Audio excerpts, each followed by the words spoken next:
کہ حضرت علی کے زمانے میں شبہ ہو گیا اور ایک قاتل نے کسی کو قتل کیا اور فرار ہو گیا. ایک قاتل نے کسی کو قتل کیا اور فرار ہو گیا اور اسی مقتول کی لاش کے پاس ایک بکری ذبح کر کے اس کے گوشت کو بیچنے والا قصاب کسائی بکری ذبح کر رہا تھا. جیسی اس نے بکری ذبح کی اسی وقت پولیس آ جاتی ہے وہیں پر حضرت علی کے زمانے میں اور اس قصاب کو اس بکری کو ذبح کرنے والے کو پکڑ لیتی ہے اور کہتی ہے کہ تمہارے پاس یہ لاش ایک انسان کے قتل کی لاش پڑی ہوئی ہے لہذا چھری تمہارے ہاتھ میں ہے تم بہت شاطر ہو تم بکری بھی کاٹتے ہو اور بکری کی آڑ میں بچنا چاہتے ہو اس انسان کا قتل بھی تم نے کیا ہے. اس قصاب کو پکڑ لیا گیا اس قصائی کو اس بکری ذبح کرنے والے کو پکڑ کر حضرت علی کے پاس لایا. اس نے بہت اقرار کیا صاحب میں نے نہیں قتل کیا لیکن پولیس نے کہا حضرت علی سے کہ میں چشمدید گواہ ہوں میں نے دیکھا کہ جہاں یہ بکری ذبح کر رہا تھا وہیں پر ایک انسان کی لاش پڑی تھی اور تازہ تازہ خون. اگر کوئی اور مار کے گیا ہوتا تو خون جمع ہوا ہوتا لیکن خون بھی تازہ تازہ تھا اور اس کی چھری میں بھی خون لگا ہوا تھا. اس نے کہا امیر المومنین میری چھری میں خون لگا ضرور تھا لیکن یہ آدمی کا خون نہیں تھا بلکہ یہ بکری کا خون تھا. شواہد ایسے تھے کس آدمی کے بچنے کی کوئی شکل نہیں تھی. اصلی قاتل فرار ہو چکا ہے اصلی قاتل بھاگ چکا ہے. مجبوراً جج صاحب کو فیصلہ سنانا پڑا اور اسی بکری ذبح کرنے والے قصاب کو قتل کی سزا سنائی جاتی ہے کہ اس مقتول کا اس لاش کا تازہ تازہ خون اور موقع واردات پہ تمہاری موجودگی تمہارے ہاتھ میں چھری اور چھری میں لگا ہوا خون چیخ چیخ کر اسی بات کا اناؤنسمنٹ کر رہا ہے اعلان کر رہا ہے کہ یہ قتل تم نے کیا ہے لہذا تمہیں بھی قتل کیا جائے گا. جمعے کے دن اس آدمی کو قتل کیا جانا تھا. میدان مقتل میں اس آدمی کو لایا جاتا ہے قتل کے لیے اور جب میدان مقتل میں اس آدمی کو قتل کے لیے لایا جاتا ہے جلاد دیا جاتا ہے اس کو قتل کرنے کے لیے بٹھا دیا جاتا ہے. اس سے پوچھا جاتا ہے کہ تمہاری کوئی آخری تمنا ہو کوئی آخری آرزو ہو تو بتاؤ. یہ آدمی کہتا ہے کہ میری کوئی آخری تمنا نہیں آخری آرزو نہیں ہے. ہاں میں اتنا بھی کہتا ہوں کہ میں بے قصور ہوں. جیسی جلاد اس کی گردن پر تلوار مارنے والے ہوئے ویسے ہی ایک آدمی اسی مجمع میں جو دیکھنے آیا تھا وہ چیخ کر کہتا ہے امیر المومنین اے علی امیر المومنین اس آدمی کو قتل نہیں کیجیے یہ آدمی بے قصور ہے اس آدمی نے قتل نہیں کیا ہے. حضرت علی نے جلاد کو حکم دیا رک جاؤ اور جس نے کہا کہ یہ قاتل نہیں ہے اس کو بلایا ادھر آؤ. تم کیسے کہہ سکتے ہو کہ یہ قاتل نہیں ہے؟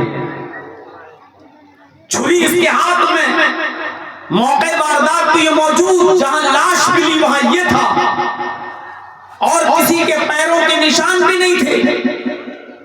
پھر تم اتنی گارنٹی کے ساتھ کیسے کہہ سکتے ہو کہ اس آدمی نے قتل نہیں کیا؟ اگر یہ قاتل نہیں ہے تو پھر قتل کیا کس نے؟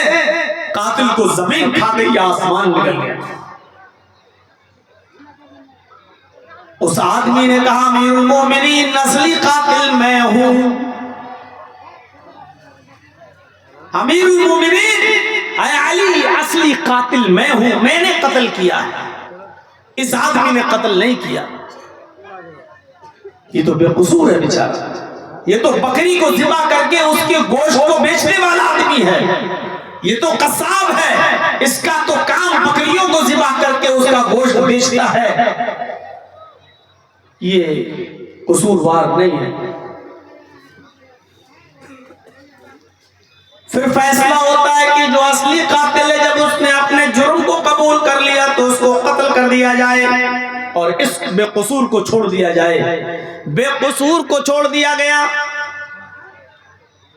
اور جس نے حقیقت میں قتل کیا تھا اس کو میدان مقتل میں لایا گیا، اور جب اس کو قتل کیا جانے لگا اس کے پاس تلوار لے کر جلاد آیا تو حضرت علی نے کہا کہ اس کو بھی چھوڑ دو، اگرچہ یہ قاتل ہے اور اس کی سزا اسلام میں قتل ہی ہے، لیکن اس کی ایک نیکی یہ بھی ہے، اگر اس نے ایک کو قتل کیا ہے تو بہت بڑا جرم تو کیا ہے، لیکن اس نے ایک بہت بڑا نیک کام بھی کیا ہے، اور وہ نیک کام یہ کہ اس نے وقت پر آ کر ایک بے گناہ اور بے قصور آدمی کی جان بچا لی۔ ہمیں تو یہی معلوم تھا کہ وہ قاتل ہے، اگر یہ وقت پر نہ آتا تو ایک بے قصور مارا جاتا، ایک بے گناہ مارا جاتا، لہذا وقت پر آ کر اپنے جرم کو قبول کر کے بے گناہ کی جان بچا لی۔ اور قرآن کہتا ہے جس نے کسی بے گناہ کو بچایا، جس نے کسی ایک انسان کو بچایا، فَكَأَنَّمَا حَيَا النَّاسَ، اس نے ایک آدمی کو نہیں پوری دنیا انسانیت کو بچا لیا، اس نے ساری دنیا کی انسانیت کو بچا لیا، لہذا یہ ایک آدمی کا بچانے والا نہیں ہے، یہ ساری دنیا کی انسانیت کا بچانے والا ہے، لہذا اس کو بھی چھوڑ دیا جائے، اس لیے کہ اس نے ایک بے گناہ کی جان بچائی، لہذا اس قصوروار کو، اس قاتل کو بھی چھوڑ دیا گیا اور اس کو بھی معاف کر دیا گیا، صرف اس لیے کہ اس نے بے گناہ کو، بے قصور کو بچا لیا۔ اندازہ لگا سکتے ہیں کہ اسلام کے اندر کسی کو بچانا کتنا بڑا سوال، خواہ تو کسی بھی دھرم کا ماننے والا۔ یہ جواب نہیں ہے مولانا صاحب ہمارے ساتھ کیا کیا نہیں ہو رہا ہے، آپ کہاں ہیں، کس طریقے سے ہماری لنچنگ کی جا رہی ہے اور کس طریقے سے ہمیں مارا جا رہا ہے اور کس طریقے سے ہمارے خلاف شریعت ہو رہے ہیں، ہمیں برباد کرنے کی کس طریقے سے پلاننگیں ہو رہی ہیں، اور آپ ابھی بھی فیور میں تقریر کریں گے۔ یہ آپ کا جواب صحیح نہیں ہے۔ اگر آپ کے اوپر ظلم ہو رہا ہے تو اس کا یہ مطلب نہیں کہ ظلم کو روکنے کے لیے آپ بھی ظلم کریں گے۔ برائی کو روکنے کے لیے برا کرنا ضروری نہیں ہے، معاشرے کو زنا سے پاک کرنے کے لیے آپ بھی زنا کریں گے کیا؟ کسی گندگی کو دھونے کے لیے اس کو گندگی ہی سے صاف کیا جائے گا کیا؟ کپڑے پر پیشاب لگ گیا ہو، اس پیشاب کو دھونے کے لیے آپ پیشاب ہی سے اس کرتے کو اور اس پنجابی کو دھوئیں گے آپ کیا؟ ہمارے اوپر کوئی ظلم کر رہا ہے تو ظلم کا جواب ہمیں ظلم سے دینا ہے کیا؟ نہیں۔ جب مکہ فتح ہوا 10,000 صحابہ کے ساتھ جب آپ مکے کے اندر داخل ہوئے، خانہ کعبہ میں گھس گئے، آج مکے کی بات دور خود اللہ کے نبی جناب محمد رسول اللہ صلی اللہ علیہ وسلم کے ہاتھوں میں پورے مکے پر آپ کا قبضہ ہو چکا ہے، خانہ کعبہ میں گھس گئے، حضرت علی رضی اللہ تعالیٰ عنہ کے کاندھے پر سوار تھے آپ،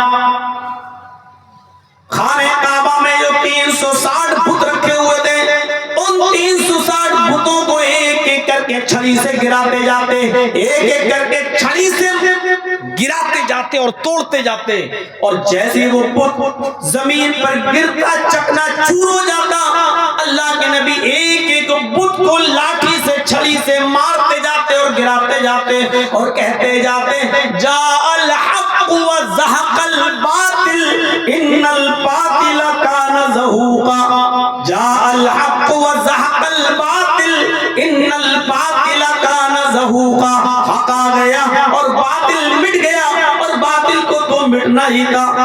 جب آپ نے خانہ کعبہ پر اپنا پرچم لہرا دیا، اس کے بعد آپ نے فرمایا آئے مکے والو جاؤ، آج تم اپنی عرضیاں لے کر میرے پاس آؤ، اور میں وعدہ کرتا ہوں میں تم سب کو معاف کر دوں گا۔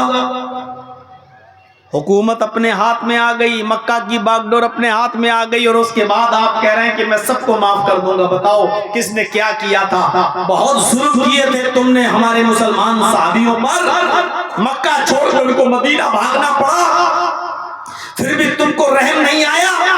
آج صحابہ کرام کہہ رہے تھے ہم بدلہ لیں گے، آج تو مکہ کی باغ ڈور ہمارے ہاتھ میں ہے، ہم بدلہ لیں گے، لیکن اللہ کے نبی صلی اللہ علیہ وسلم نے کہا نہیں، آج کوئی بدلہ نہیں لیا جائے گا۔ اپنی حکومت، اپنی یاراداری، مکے پر اپنا قبضہ، اپنا تسلط، لیکن اس کے باوجود اللہ کے نبی کہہ رہے ہیں کہ آج کوئی بدلہ نہیں لیا جائے گا۔ لا تثریب علیکم اليوم، آج کوئی کسی سے بدلہ نہیں لیا جائے گا۔ آپ چاہتے تو کہہ سکتے تھے نہیں، تم لوگوں نے ہمیں مکے سے نکالا، تم کو ہم نکالیں گے، تم نے ہمارے صحابہ کو مارا، آج ہم تمہیں ماریں گے۔ یہ ہے اسلام، ہم تمہاری بھی بوٹی بوٹی کریں گے۔ اللہ کے نبی نے فرمایا لا بل اليوم یوم المرحمہ، نہیں، سعد غلط کہہ رہے ہیں، آج کا دن ٹکڑے ٹکڑے کر دینے کا دن نہیں ہے، آج کا دن بدلے کا دن نہیں ہے، الیوم یوم المرحمہ، آج کا دن تو رحم و کرم کا دن ہے، آج کا دن تو عفو درگزر کر دینے کا دن ہے، آج کا دن تو ایک دوسرے کو معاف کر دینے کا دن ہے، آج کے دن کوئی کسی سے بدلہ نہیں لے گا، جاؤ میں نے سب کو معاف کر دیا۔ یہ تھا اسلام کی مکھ دھارا اور خاص تعلیم۔ آپ دشمنوں کے ساتھ بھی یہ سلوک کیا کرتے تھے، اور آج ایک ہمارا معاملہ دیکھ لیجیے، ہم تھوڑا سنبھلنے کی کوشش کرتے ہیں کہ پھر اس طریقے کے ایک دو حادثے ہو کر پھر مسلمانوں کو بدنام کرنے کی کوشش کی جاتی ہے، اور پھر ٹھپا لگایا جاتا ہے کہ یہ مسلمان دہشت گرد ہوتے ہیں، یہ مسلمان آتنکوادی ہوتے ہیں۔ میرے بھائیوں، چہرے پر داڑھی رکھ کر، سر پہ ٹوپی لگا کر اس طریقے کی واردات انجام دے کر کیا ثابت کرنا چاہتے ہیں لوگ؟ کیا تعلق ہے اسلام کا اس سے؟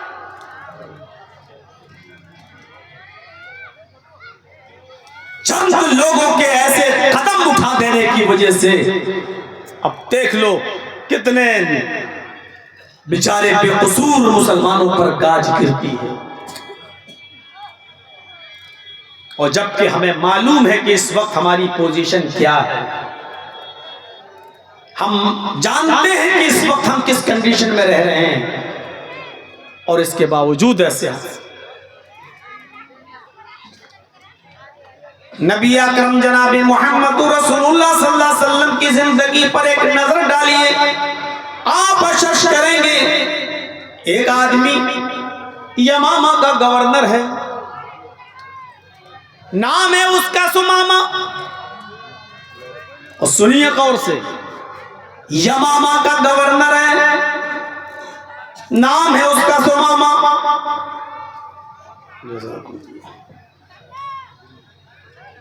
نام ہے اس کا سمامہ، بھیس بدل کر، شکل بدل کر مدینے میں داخل ہوتا ہے، اور کس ارادے سے داخل ہوتا ہے؟ سنیے،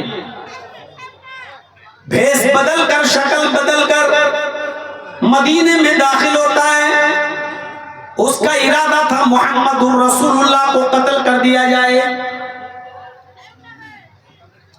آج تھوڑا سا پتہ چل جائے، صرف سی آئی ڈی کی رپورٹ، ایل آئی او کی رپورٹ، تھوڑی سی اگر کسی کو پتہ چل جائے کہ یہ آدمی اس ارادے سے دلی میں داخل ہوا کہ یہ پردھان منتری پر حملہ کر سکتا تھا، چیف منسٹر پر حملہ کر سکتا ہے، بس اتنا سا سراغ لگ جائے اس کے بعد آٹومیٹک ثبوت فراہم ہو جائیں گے۔ کبھی کبھی تو ایسا ہوتا ہے دھماکہ بعد میں ہوتا ہے، نام پہلے ڈیسائیڈ ہو جاتے ہیں کہ یہ کون ہے۔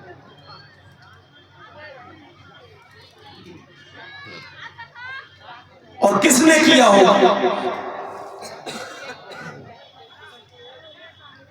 وہ مدینے میں داخل ہو گیا، نام ہے سمامہ، اور کوئی معمولی آدمی نہیں، گورنر ہے یمامہ کا، بھیس بدلا، مدینے میں داخل ہوا، پکڑا گیا۔ صحابہ نے پوچھا، اس کی قلعی کھل گئی، محمد رسول اللہ کے ساتھیوں نے اس کو اریسٹ کر لیا، راز پوچھا، اس نے قبول کر دیا کہ میں یمامہ کا گورنر ہوں، سمامہ ہوں، اور میں مدینے میں بھیس بدل کر داخل ہوا اور میں محمد کو قتل کرنے کے ارادے سے آیا صلی اللہ علیہ وسلم۔ اب جو قتل کے ارادے سے آیا ہو اس کی اسلام میں سزا کیا ہے؟ اس کو قتل کر دیا جائے۔ جو نبی کے قتل کے ارادے سے آیا ہو تو سزا یہ ہے کہ اس کو زندہ رہنے کا حق نہیں ہے، قتل کر دیا جائے۔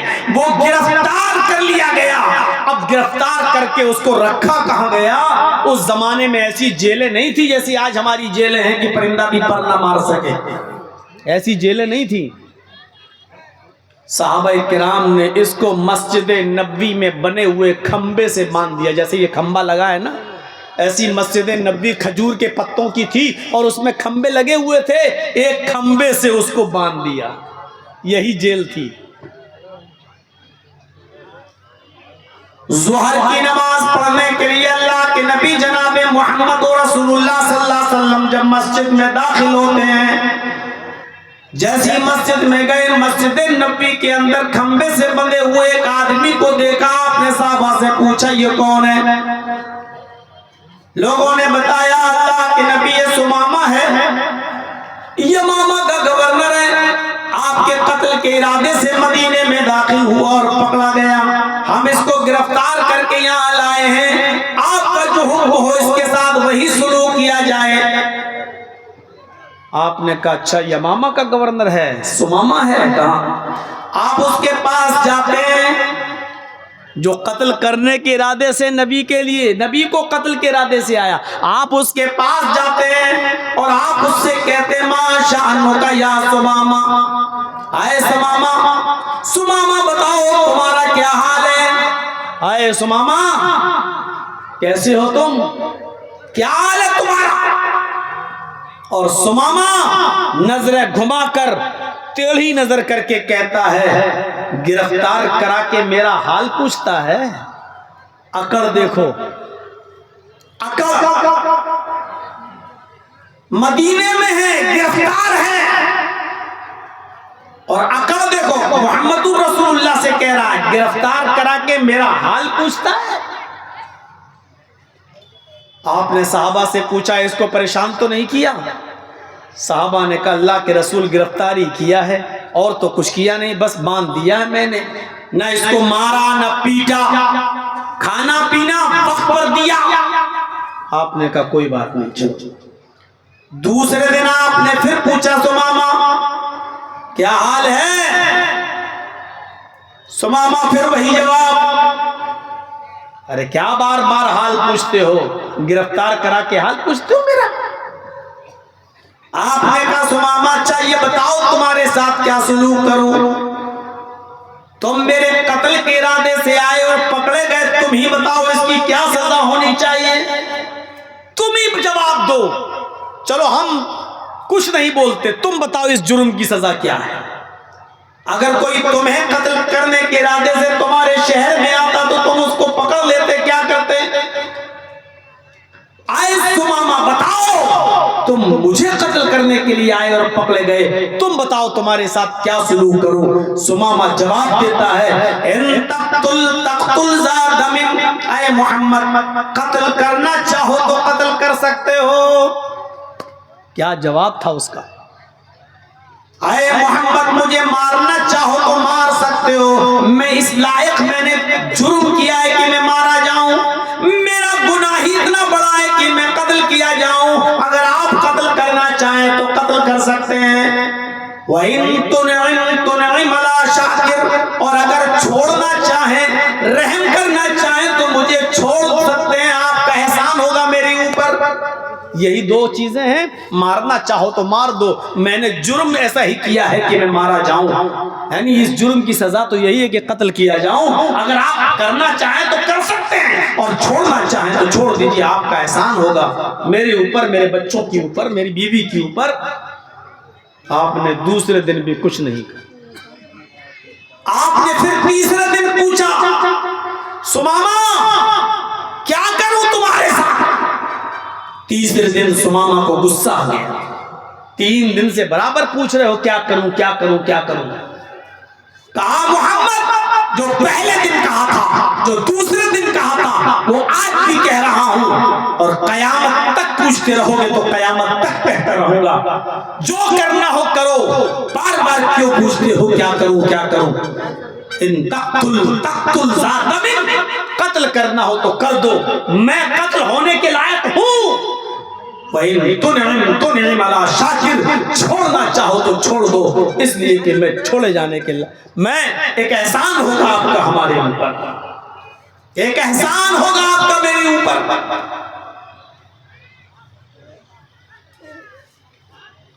تیسرا دن تھا، اللہ کے نبی نے کہا اچھا ٹھیک ہے سمامہ میں نے فیصلہ کر لیا ہے۔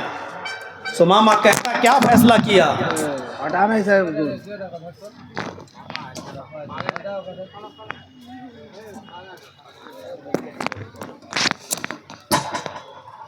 سمامہ نے کہا کیا فیصلہ کیا، قتل کرنے کا یا چھوڑنے کا؟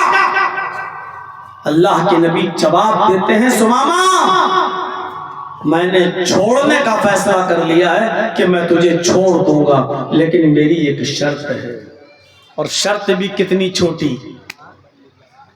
اور نوجوانوں ذرا میری طرف دیکھو اور غور کرو کہ اسلام کا قائد اور گائیڈ اور رہبر کیا ہے۔ کہا میں چھوڑ دوں گا لیکن شرط ہے میری۔ کیا شرط ہے؟ آپ نے کہا سمامہ ایک بار مجھے دیکھ لے، میں جب بھی آتا ہوں تو چہرہ پھیر لیتا ہے، میری نظر سے نظر نہیں ملاتا، میری آنکھوں میں آنکھیں ڈال کر بات نہیں کرتا، میرا چہرہ نہیں دیکھتا، میرے چہرے سے تو نفرت کرتا ہے، تو ایک بار مجھے دیکھ لے میں تجھے چھوڑ دوں گا، تو مجھ سے بات تو کر، نظر سے نظر تو ملا۔ آپ ہی بتائیے مولوی جرجیس کو اگر پھانسی کی سزا ہو جائے اور مودی جی ہم سے یہ کہیں کہ اے مولانا ایک بار تو ہم کو دیکھ لے، ہم تجھے چھوڑ دیں گے، تیری سزا معاف کر دیں گے، تو ہم دیکھ لیں گے یا نہیں دیکھ لیں گے؟ ارے جان بچ رہی ہے، ہم تو فوراً دیکھ لیں گے، لیجیے مودی جی چھوڑ دیجیے۔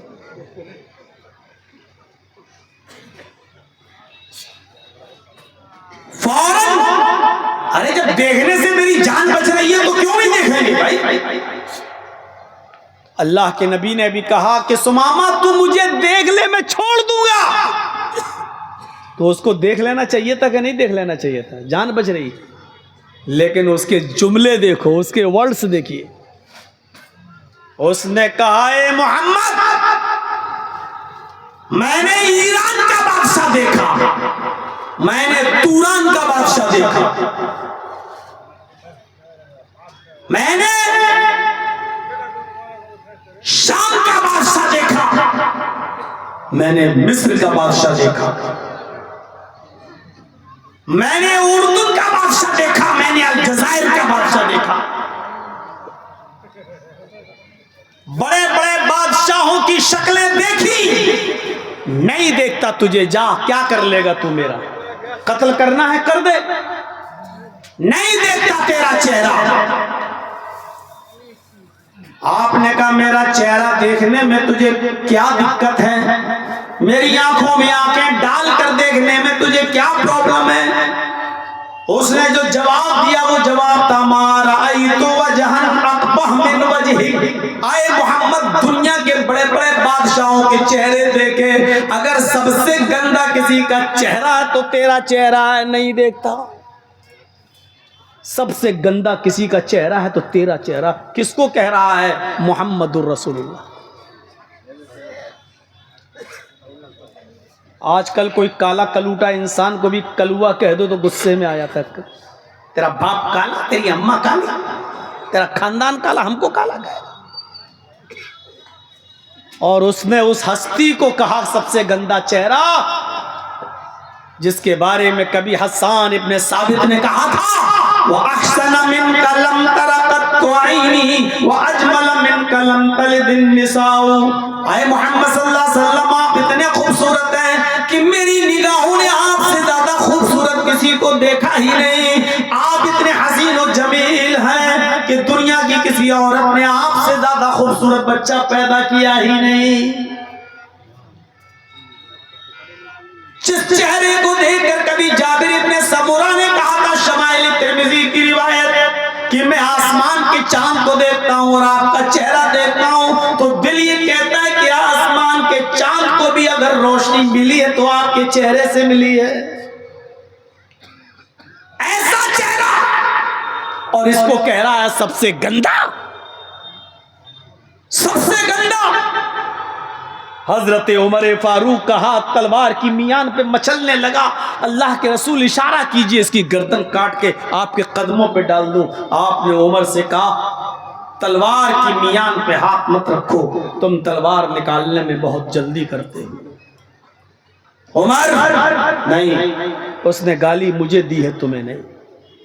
آپ نے کہا سمامہ ٹھیک ہے مجھے نہیں دیکھتا مت دیکھ، اچھا ایک بار میرے شہر کو دیکھ لے، مدینہ کو دیکھ لے، مدینے کی آب و ہوا کو دیکھ لے، مدینے کے لوگوں کو دیکھ لے، دیکھ میری تعلیم سے مدینے میں کیسے بھائی چارہ پیدا ہو گیا، ایک شخص دوسرے کے لیے اپنی جان دینے لگا جبکہ پہلے دوسرا ایک دوسرے کی جانیں لیتا تھا۔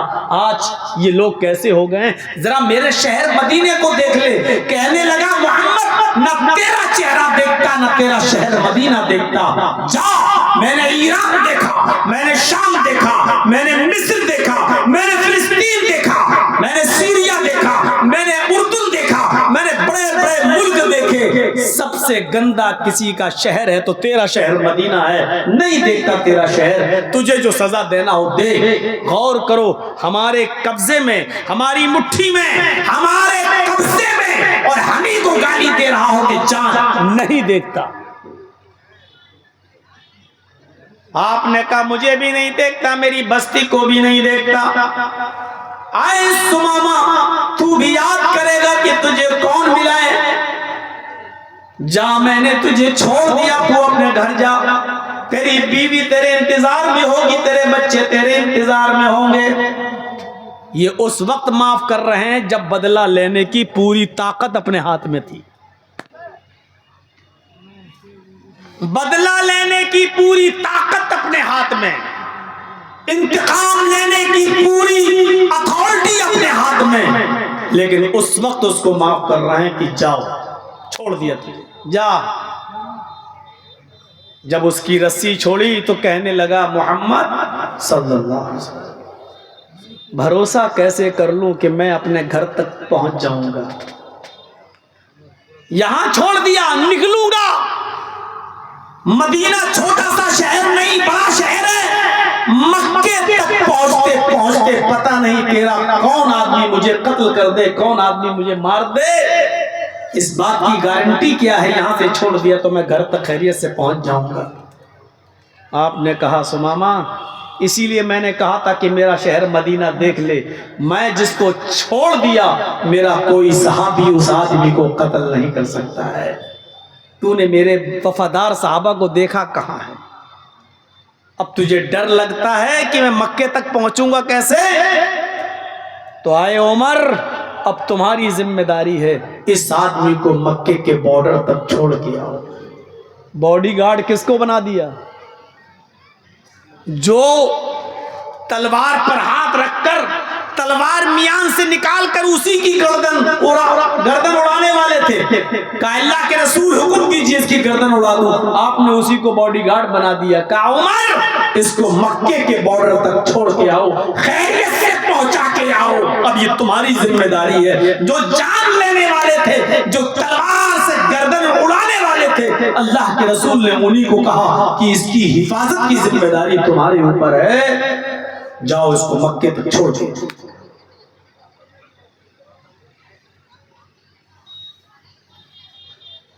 حضرت عمر سوچتے تو اچھا سوچ سکتے تھے, چلو ٹھیک ہے اکیلے میں مار دوں گا, نبی بھی نہیں ہوں گے, کام تمام کر دوں گا اس کا. لیکن نہیں, اب حفاظت کی ذمہ داری نبی نے دی ہے, اب اس کی حفاظت میرے ذمہ ہے, پہنچانا اس کو میرے ذمہ. لے کر گئے کہ چلو مکے سے مدینے سے نکلا, مسجد نبوی سے نکلا, صرف 2 میل دور بھاگا, بس صرف 2 میل. کہتا ہے عمر مجھے غسل کرنا ہے, گرمی لگ رہی ہے, کنواں تھا وہیں پر کپڑے اتارتا ہے, غسل کرتا ہے, وہیں کپڑے پہنتا ہے. حضرت عمر تلوار نکال کر اس کی دیکھ ریکھ کر رہے ہیں کہ کوئی اس پر حملہ نہ کر دے. جب غسل کرتا ہے تو بجائے مکہ جانے کے پھر مدینے کی طرف آتا ہے, پھر مسجد کی طرف آتا ہے. آپ نے کہا حضرت عمر نے, سماما ادھر کہاں جا رہے ہو؟ مکے کی طرف جانا ہے, تمہارا راستہ ادھر ہے, تم ادھر کیوں جا رہے ہو؟ کہا آیا تھا اپنی مرضی سے, جا رہا ہوں بھی اپنی مرضی سے, اب میں تمہارا حکم نہیں مانوں گا. سیدھے مدینے آیا, مسجد نبوی کی چوکھٹ پکڑ لیا, دیکھتا کیا ہے محمد رسول اللہ زمین پر بیٹھے ہیں. اتنا بڑا نبی, اتنا بڑا پیغمبر اپنے صحابہ کے ساتھ زمین کی کچی مٹی پر بیٹھا ہوا ہے. ایسا لگا جیسے چاروں طرف ستارے ہوں اور بیچ میں چاند چمک رہا ہو, اور بیچوں بیچ میں محمد رسول اللہ کو بیٹھا ہوا دیکھ کر مسجد نبوی کی چوکھٹ کو پکڑ کے کہتا ہے, اے محمد ابن عبداللہ. اللہ کے رسول نے نظریں اٹھائیں, کھڑے ہو گئے. سماما کیا ہوا؟ عمر نے تم کو پریشان کیا, کیا کسی نے تمہیں زبردستی یہاں لے کر آیا؟ میں نے تو تمہیں چھوڑ دیا, اب کیسے تم لوٹ کر آئے؟ کیا کسی نے تمہیں مجبور کیا ہے؟ فرمایا نہیں. پھر کیوں آئے؟ کہا اپنی مرضی سے آیا. کہا کس لیے آئے؟ کہا اے محمد ابن عبداللہ, آپ کو رسول اللہ ماننے کے لیے چلا آیا. یہ یمامہ کا گورنر اپنی گورنری کا تاج اتار چکا ہے, آپ کے پیروں کے جوتے صاف کر کے آپ کے پیروں میں پہنانے کے لیے, یہ غلامی کرنے کے لیے چلا آیا ہے. میں بھی کلمہ پڑھنے کے لیے آیا ہوں, اشہد ان لا الہ الا اللہ و اشہد ان محمدن عبدہ و رسولہ. یہ کلمہ پڑھا اور اسلام لیا. اس واقعے کی روشنی میں بتائیے کہ اسلام کا چہرہ کیا ہے. اپنے ہاتھ میں باغ ڈور, اپنے ہاتھ میں سب کچھ, اور اس کے باوجود دشمن کو معاف کر رہے ہیں اور چھوڑ رہے ہیں. تمہارے ہاتھ میں تو اس وقت کچھ نہیں ہے, اور پھر بھی تم اتنا بڑا جرأت, اتنی بڑی بہادری دکھا رہے ہو تم, اور وہ بھی سراسر اسلام کے خلاف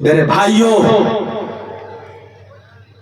زندگی بھر مولوی مدرسوں کے جلسوں میں, مسجدوں کے جلسوں میں, منبر و محراب سے اسلام کی رحمت کا تذکرہ کرتے ہیں, اور چند یہ گنڈے قسم کے دہشت گرد لوگ اڑتے ہیں اور ایک دو آتنکوادی حملہ کر کے سارے مولویوں کی پھیلائی ہوئی دعوت و تبلیغ پر پانی پھیر دیتے ہیں, ظلم کرتے ہیں اسلام کے اوپر.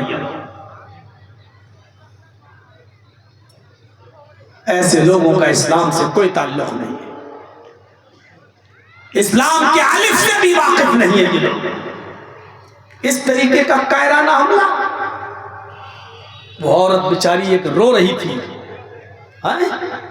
جس کا شوہر ای رکشہ چلاتا تھا, ای رکشہ, اپنے بچوں کا پیٹ پالتا تھا, میرٹھ کا رہنے والا تھا, اور اس حملے میں مارا گیا. وہ بھی اپنا تھا، مسلمان تھا، اور جب اس کی باڈی میرٹھ پہنچائی گئی تو اس کی بیوی رونے لگی اور میرٹھ پہنچ کر کہنے لگی کہ اس کو میرٹھ میں، اس کے ماں باپ کے قبرستان میں نہیں، اس کو ہمارے دلی میں اس کو دفن کیا جائے گا۔ 6 گھنٹے تک ماں کہتی ہے کہ بیٹے، بہو یہ ظلم مت کر، تیرے بیٹے کا سب کچھ یہی، میرے بیٹے کا سب کچھ یہی تھا، میرے قبرستان میں دفن ہو جانے دے۔ اور بیوی اس کی کہہ رہی تھی، بہو ماں کی، کہ نہیں، میں پوری زندگی اپنے شوہر کے ساتھ نہیں رہ سکی، کم سے کم دلی کے قبرستان میں اگر میرا شوہر دفن ہو جائے گا تو میرے بچے جب بڑے ہوں گے تو میں اپنے بچوں کو اس کی قبر دکھا کر یہ کہہ تو سکتی ہوں کہ تمہارا باپ یہاں دفن ہے۔ تمہارے ان حملوں میں ایسے مجبور لوگوں کی جانیں گے، یہ رکشہ چلا کر اپنے بیوی اور بچوں کے پیٹ پالنے والے مسلم لوگوں کی بھی جانیں گے، اور تم سمجھتے ہو کہ تمہیں جنت الفردوس مل گئی؟ یہ ظلم ہے اسلام کے اوپر، کوئی رشتہ نہیں ہے اسلام کا اس سے۔ اسلام وہ ہے جو ابھی میں نے آپ کے سامنے پیش کیا، جا میں تجھے چھوڑ رہا ہوں، تیری بیوی تیرا انتظار کر رہی ہے، تیرے بچے تیرا انتظار کر رہے ہیں۔ اور آتا ہے 2 میل بھاگتا ہے، غسل کرتا ہے، کنویں پہ نہاتا، پھر لوٹ کر آتا ہے اور کہتا ہے، اے محمد صلی اللہ علیہ وسلم، آپ کو رسول اللہ ماننے کے لیے چلا آیا۔ یہ ہے اسلام۔ اس کو آزاد کر دیا، لیکن اس کا دل اب اندر سے گواہی دے رہا ہے، جب تک رسول اللہ کو دیکھا نہیں تھا تب تک نہیں مان رہا تھا، اور جب دیکھا تو دیکھتے ہی کہنے لگا یہ چہرہ کسی جھوٹے کا چہرہ ہو نہیں سکتا۔ یہ ہے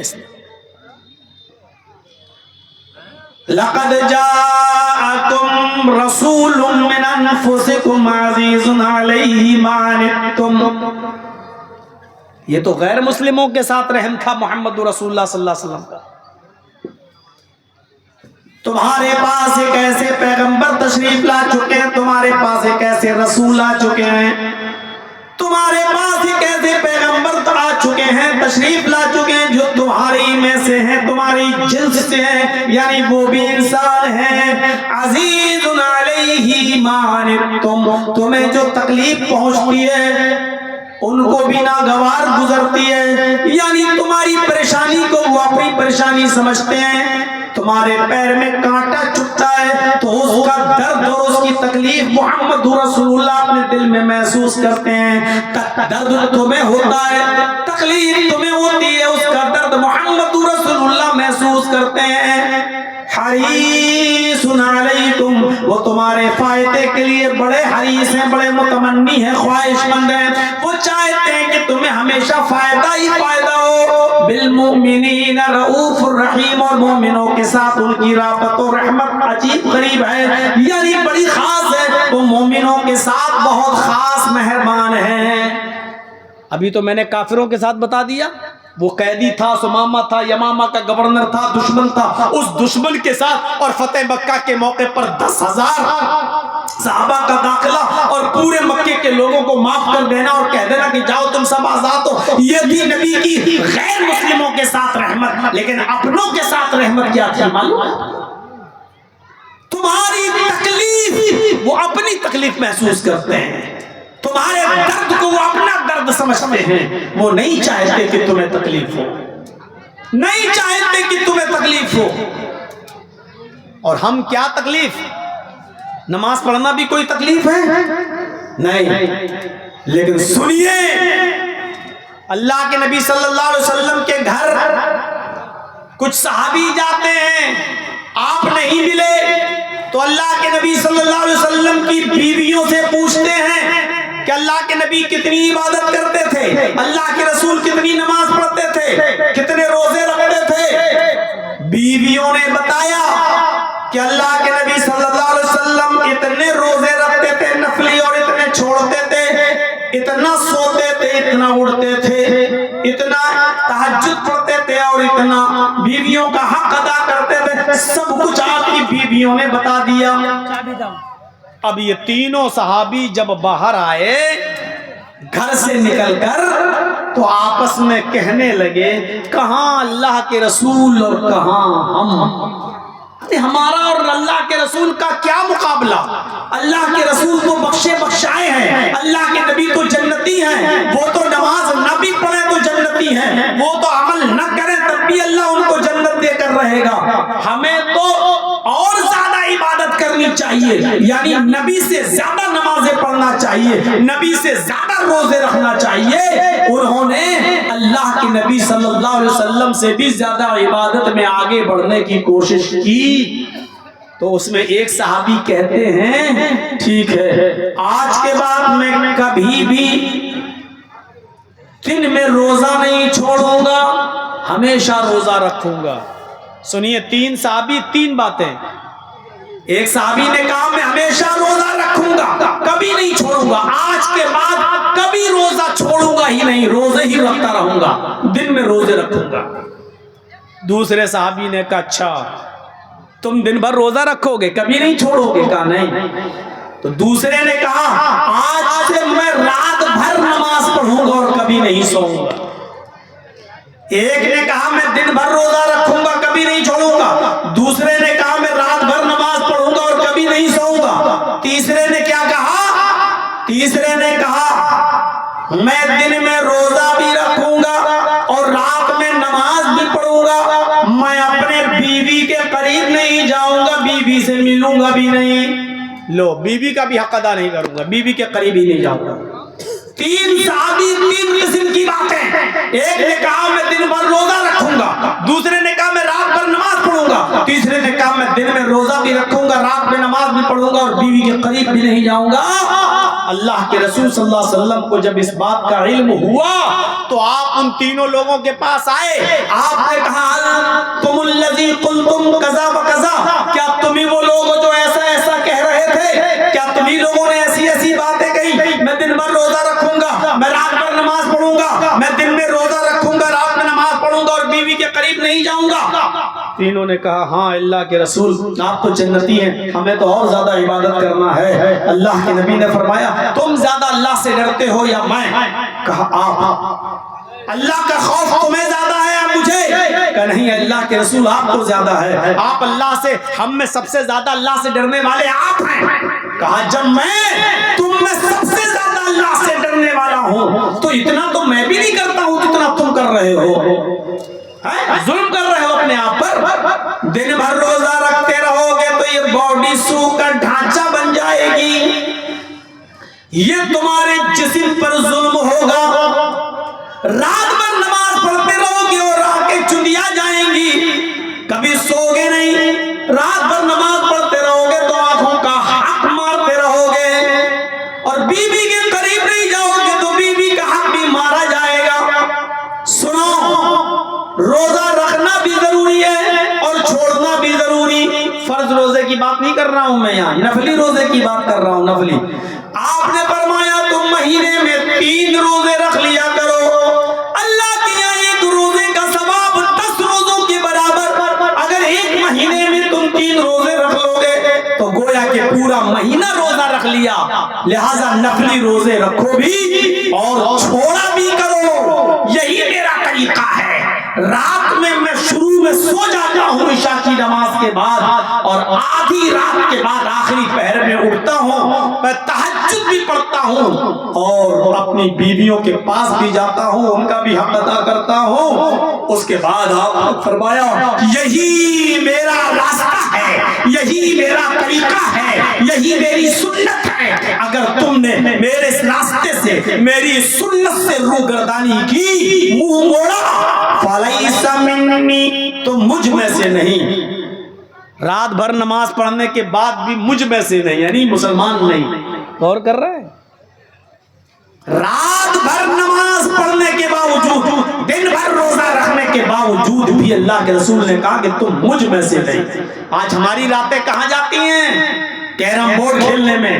آج ہماری راتیں وہاں برباد ہوتی ہیں، ٹورنامنٹ، پورا میچ پوری رات نظر کر دینے میں، پوری رات۔ ارے اللہ کے بندو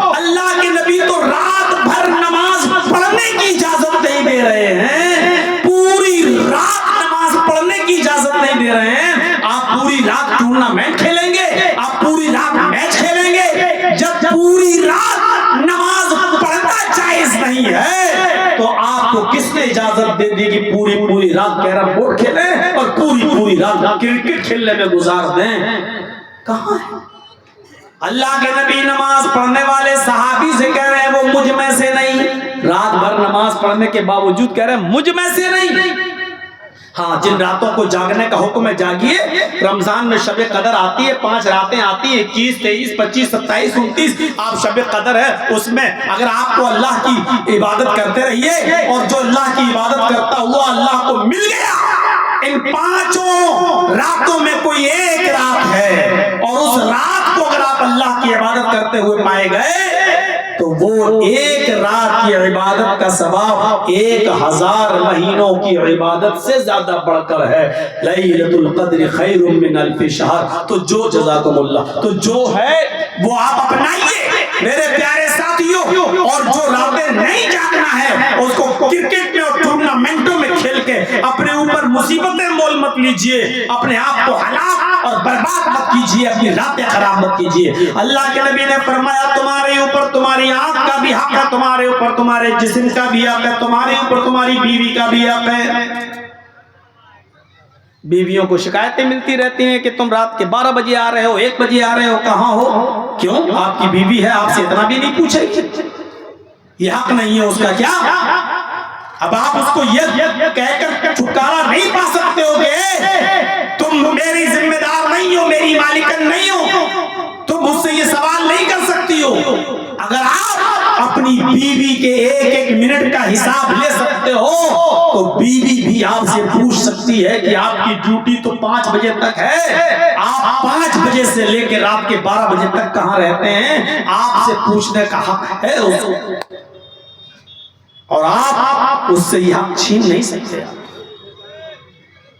خود اللہ کے نبی نے کہا تمہارے اوپر تمہاری بیوی کا بھی حق ہے. بچوں کو بھی ٹائم دیجئے, بیوی کو بھی ٹائم دیجئے, ورنہ حقوق العباد کے خائن کہلائیں گے, حقوق العباد میں خیانت کرنے والے کہلائیں گے. یہ نبی کی رحمت نہیں تو اور کیا کہ آپ رات بھر نماز پڑھنے سے منع کر رہے ہیں. اور غور کرو رمضان کا مہینہ 3 رات آپ نے تراویح کی نماز جماعت کے ساتھ پڑھائی, 3 رات, ایک دن چھوڑ کر. اور جب 4تھی رات آئی تو آپ گھر سے ہی نہیں نکلے. صحابہ مسجد میں جمع ہیں, مسجد بھر چکی اور آپ اپنے حجرے سے نہیں نکل رہے ہیں. صحابہ کھانس رہے ہیں, اللہ کے نبی کو بتا رہے ہیں کہ ہم لوگ مسجد میں آ چکے ہیں, آئیے. 3 راتیں آپ نے نماز پڑھائی, آج بھی نماز پڑھائیے. لیکن اللہ کے رسول نہیں نکلتے, اشارہ کر دیتے ہیں آپ لوگ اپنی اپنی نمازیں خود پڑھ لیجئے یا کسی کو امام بنا کر آپ نماز پڑھ لیجئے. جس کو جہاں موقع ملے نماز پڑھ لو, میں نماز نہیں پڑھاؤں گا. 4تھی رات اللہ کے نبی نے نماز نہیں پڑھائی. چند صحابہ کسی ایک کو امام بنا لیے, ان کے پیچھے پڑھ لی. چند اور نے کسی اور کو امام بنایا, ان کے پیچھے پڑھ لی. کچھ لوگ اپنے گھر چلے گئے, اپنی بیوی کو اپنے بچوں کو اپنے پیچھے کھڑا کر کے خود نماز پڑھ لی, تراویح کی.